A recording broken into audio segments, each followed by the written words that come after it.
Hey, sweetie, how's it going? Are you packed? Not to nag. I just don't know how the roads will be and I don't want to be late. Or how my mother will be if we are. Been packed for hours, don't worry about a thing. And I looked at the weather and traffic. We're all close. You're the best. I just don't want to poke the bear any more than I have to. Your mom being the bear? She certainly can be, especially when I bring home a new boyfriend for her and Grandma to meet. All of them? Pretty much. What was the name of that guy you were telling me about, the tennis player? Oh God, Fitzpatrick. Yeah, Fitzpatrick. How could I have forgotten that? Believe me, I wish I could. The guy had tennis balls rolling around his cars. Sounds dangerous. It was. Did he ever meet Tanya and Pearl? Yeah, at my graduation. It didn't go well. Let's just say they aren't sports fans. What happened? They told him that tennis, and all sports in general, was a total waste of time. And that only idiots watched them on TV, like her ex-husband, my father. Wow, that's, special. It's something, all right. Who else? Well, there was Bill, the paralegal. And what was wrong with him? He wasn't a lawyer. And then I actually did meet a lawyer, but he was a public defender for the homeless. Can you believe they actually had the nerve to ask him why he didn't defend, quote, real people? Well, I'm sure they'll be impressed with a humble graduate student working part-time at a bakery. I know. I'm sorry. Although, who knows? They're totally unpredictable. Have they ever actually liked any of your boyfriends? One, a cop. Oh, I see. But Pearl decided she hated him when he said he wouldn't make her traffic tickets disappear. That grandma of yours is a feisty one. But I promise you, I can handle myself. They can judge me all they want. All that matters is how we feel about each other. Oh, sweetie, bless your heart. Uh-oh. If they get even a whiff of fear, they will eat you alive. Well, it's a good thing we're bringing the gravy. This is no joke, and I'm so sorry. But come New Year's, we'll be gone, and I promise you'll never have to see them again. And I'll love you forever and ever and ever and ever. I thought you were going to do that anyway. Nah, I was lying then. Well, thanks for telling me. We'll get through it. I know we will. It just makes me so sad. I mean, your parents love me.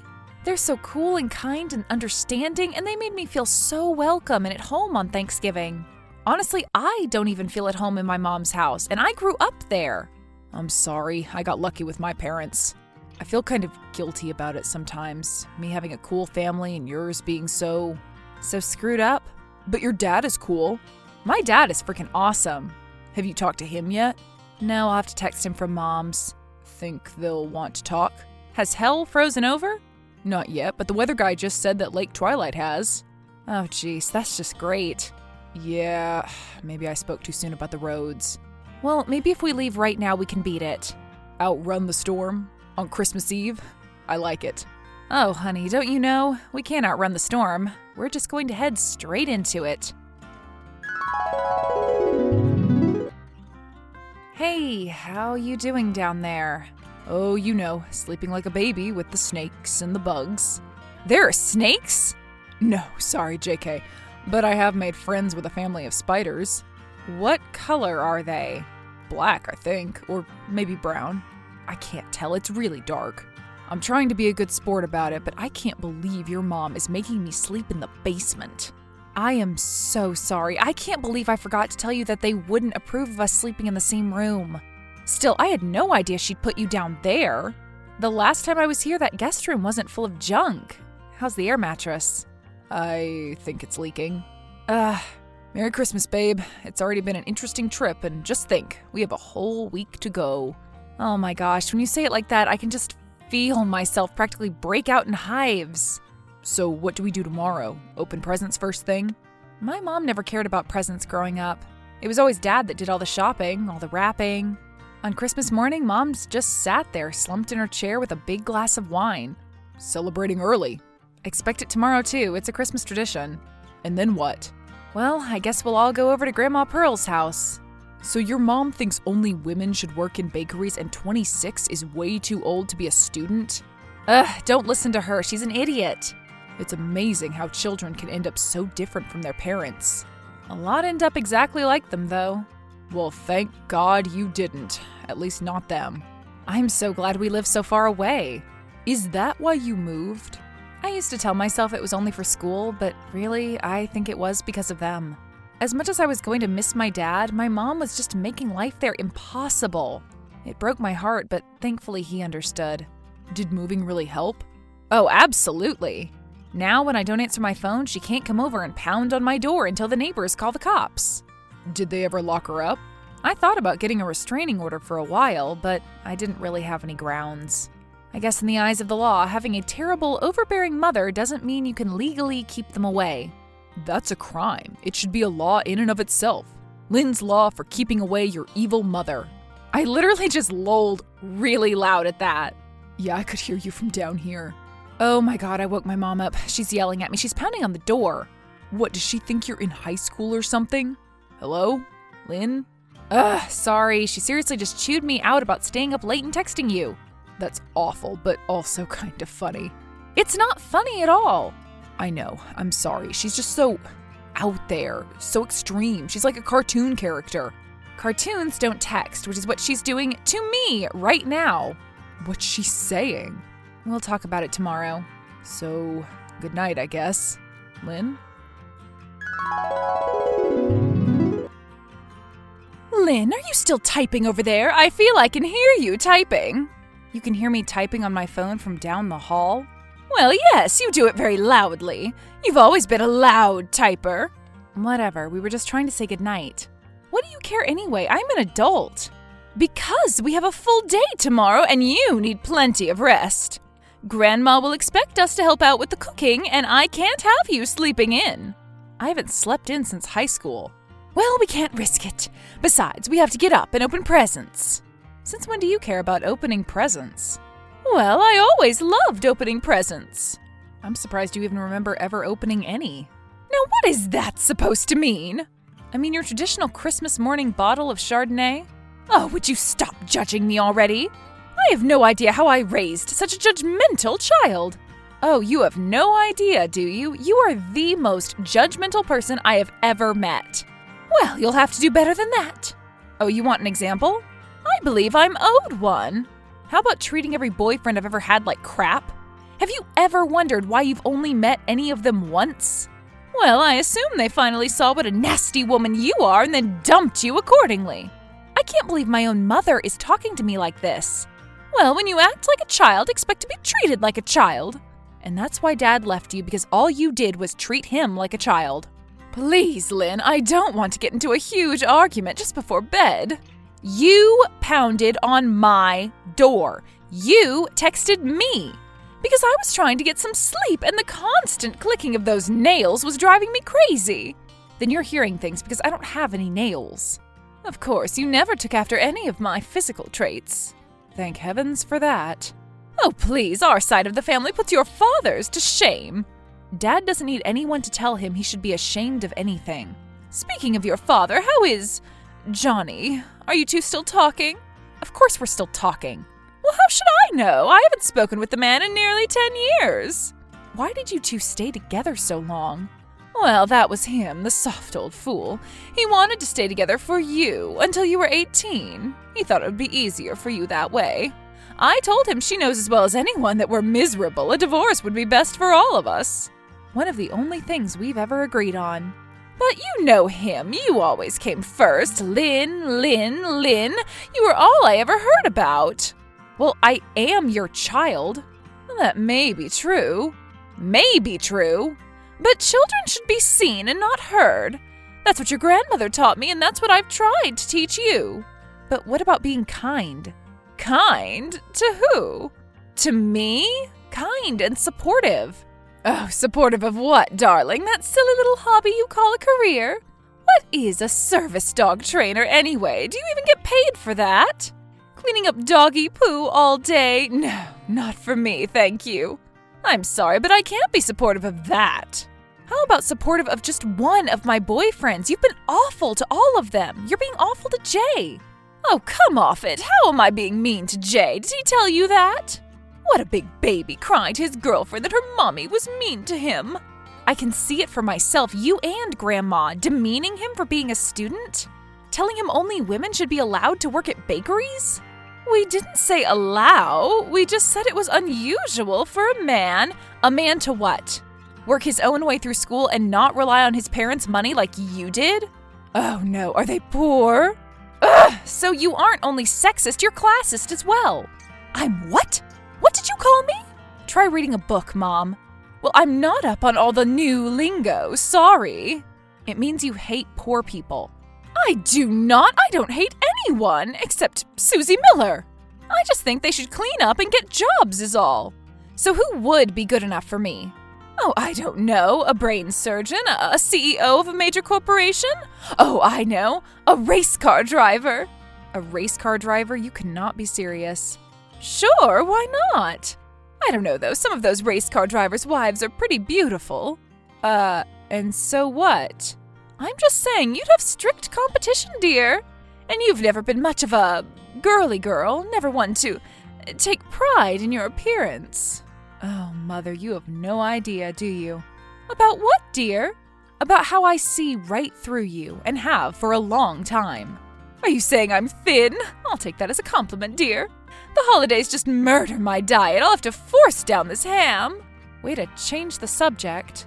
And then our big New Year's Eve party, I always stuff myself. You still have that? Bigger and better than ever. Last year we had over 150. The whole block showed up. Oh, great. You'll be expected to help, you know. Grandma can't do everything like she used to. I'm counting on you. To do what? Well, let's see. I have the list right here. You have a list? Picking up the cake, paying the caterers. Yay. Hiring a DJ, finding a venue. You really waited till the last minute on this thing, didn't you? Well, with you and Jay coming, we just had so much to do. Cooking, cleaning the house. You cleaned the house? Well, of course we did. Couldn't you tell? I could not. Shut up!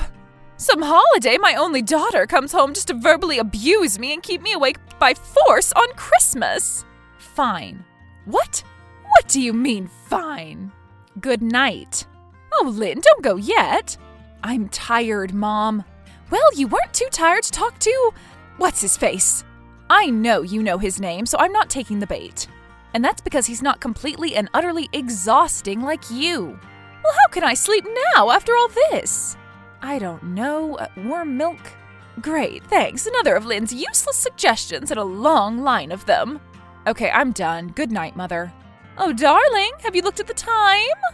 What? Why? Well, it's 12:01. Merry Christmas.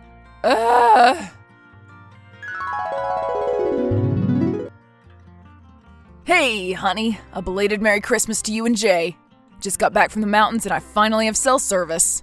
Oh, Daddy, it's so good to hear from you. You too, kid. So, how's things going in the nut house? Did you get what you wanted for Christmas and Mom and Grandma disappeared? Sadly, no. I got the same thing I get every year. Bitterness, hate, resentment. So, in other words, just another Christmas with my ex-wife and mother-in-law. I can see why you ended up raising goats in Peru. I wanted to raise goats in Peru. I ended up with llamas instead. So what's going on? Well, it started on Christmas Eve when she made Jay sleep in the basement. You know there's a snake down there. What? Yeah, a little one though. Won't hurt him. Maybe not tell him right now. Yeah, maybe I'll wait till after we get back home. So she's still just up to her same old tricks. He's not good enough. Job sucks, family sucks, everything about him sucks. That's her MO. You know what to do by now. Best to just ignore her. Keep your heads down, keep a fake smile plastered on. Just grin and bear it till after the party. Yeah, the party. I assume she's still throwing her New Year's Eve bash. The planning always took her all month. Yeah, except she's making me plan it all, and in just a few days. The DJ, the venue, everything. Well, isn't everything booked? Yes, we're having it at that crappy ballroom off the highway. The Two Seasons? Oh no. Yep. Wasn't there a big drug bust there last year? That's the place. This isn't right, what she's doing to you. I know, but what can I do? You know she's impossible to argue with. She'll just wear me down until I break. But she's kind of setting you up to fail. You're right, so when the party goes terribly, she can just blame it all on me. Oh, Dad, what am I gonna do? Honey, I was hoping I'd never have to tell you this about your mother, but... But what? Well, the only thing she responds to is... nothing. What do you mean by nothing? All she wants is attention, to be the focus of every room. Even if it's negative attention, she'll take it. And if she isn't getting any, she'll create it by creating drama. So what should I do? The only thing you can. Ignore her. Just ignore her? How? Don't do any of it. Don't book the venue, don't book the DJ, none of it. Don't buy into her drama. Just go home. Go home? Or, hey, I have an idea. What is it? How about I fly you guys down here for New Year's? To Peru? Sure, you guys can finally meet the llamas. I mean, I'd have to talk to Jay, but that sounds amazing. So you know what you have to do? I guess I do. In the end, it's the best thing for her as well. I guess I'll trust you on that. Lynn? Lynn, where are you? Oh, hey, Mom, what's going on? Going on? Going on? I'll tell you what's going on. Me and 150 of my closest friends are standing outside the venue in the cold, listening to some silly bald man who calls himself the manager tell us that they're already booked. Oh, that's weird. And the catering company says they haven't received the deposit. And the DJ you said you hired said he's never heard of you. Oh, now that's unusual. What's going on, Lynn? Well, Mom, the thing is, Dad and I have been talking. Oh, wonderful. What has that horrible little mouse of a man got to say?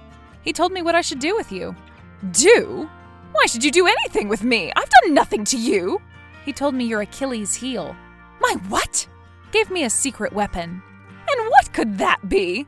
I am going to ignore you. Ha! Fat chance, I'm your mother. You can't ignore me. Hello? Lynn? Lynn? Just testing it out. Looks like it works. All right, I've had enough of this little prank of yours. It's New Year's Eve, not April Fool's.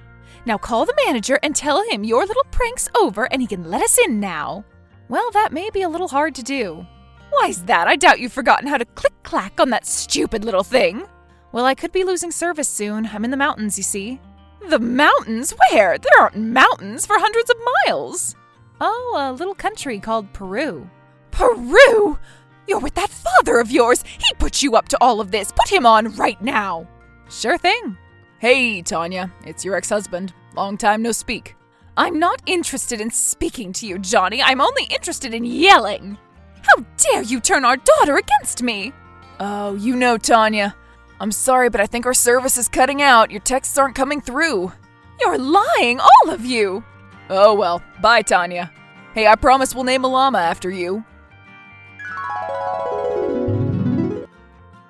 On their last day in Peru, after receiving Johnny's blessing, Jay proposed to Lynn. They were married by a local shaman in a small mountain temple 1 year later to the day. Lynn was a beautiful bride, and her father proudly walked her down the aisle. After the debacle of New Year's Eve, Tanya became a laughingstock to all of her rich, equally terrible friends. Now her and Pearl stay home every New Year's Eve, with no one to kiss at midnight but each other, which they never do.